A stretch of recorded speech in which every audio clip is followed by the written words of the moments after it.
Alors, je reviens un peu sur l'astrologie. Je crois qu'il faut dire les choses comme elles sont. Michel Gauquelin, les travaux de Michel Gauquelin, il faut savoir les comprendre, les analyser. Alors, je m'y en ligne récemment une étude que j'avais faite en 92 en postface des personnalités planétaires de Gauquelin. Je vous invite à la retrouver sur Scribd.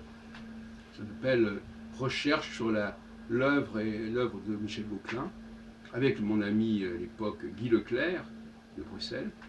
On trouverait, ça c'est pas une quarantaine de pages, effectivement.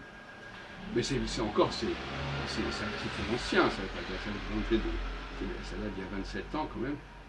Et je vous renvoie aussi pour mes travaux sur Gauquelin, mais ça c'est 86, c'est la pensée astrologique qui fait partie de ce travail qui s'appelle L'étrange histoire de l'astrologie, réédition de l'ouvrage de Serge Hutin.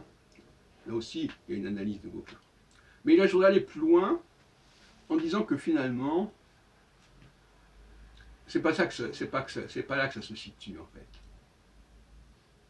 Il y a une ternarité Mars, Jupiter, Saturne, dont on peut comprendre anthropologiquement et sociologiquement que ce triptyque planétaire a à voir avec la trifonctionnalité du Mésil, avec l'organisation même de la société.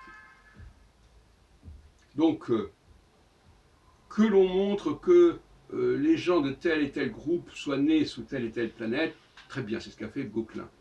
Mais par-delà cette question-là, il y a tout simplement le rapprochement entre la structure de notre société et ces trois planètes qui sont le centre du système solaire. Mars, Jupiter, Saturne.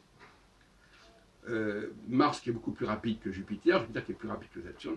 Et ça correspond à trois niveaux de société qui sont très facilement reliables au système des castes, à cette problématique des savants, des politiques, des sportifs, etc. Enfin, bref. Deuxièmement, il y a la question de la cyclicité. Alors, qui ne voit qu'il y a une cyclicité? Bien sûr qu'il y a une cyclicité. Là encore, il ne s'agit pas de faire des prévisions astrologiques, etc. Il s'agit simplement de montrer que le simple fait d'ailleurs qu'on ait des élections et qu'on ait des changements de société, des changements politiques, c'est déjà la preuve que nous sommes liés à la cyclicité cosmique. Donc aussi bien sur le plan diachronique, cette cyclicité cosmique, elle se retrouve dans la cyclicité de nos activités, collectives notamment, politiques, et notre structure sociale, elle se retrouve également, comme je l'ai dit tout à l'heure, dans la structure même du système solaire.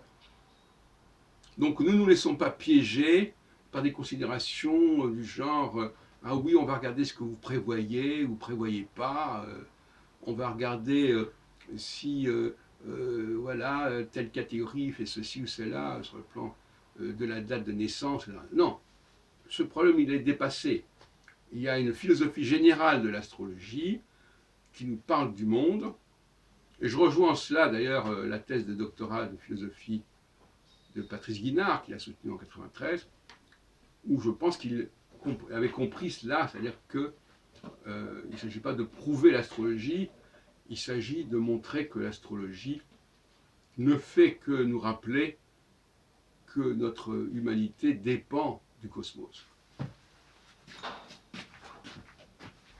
Et c'est ça la nouvelle religion, finalement. Parce que Dieu, qu'est-ce qui a créé ce cosmos, qu'est-ce qui a créé ce lien entre nous et le cosmos? C'est un certain type de Dieu. Et c'est ce type de Dieu-là, il faut en avoir la religion. Donc effectivement, je suis pour que l'astrologie devienne une religion, et non pas une pratique divinatoire ou prophétique.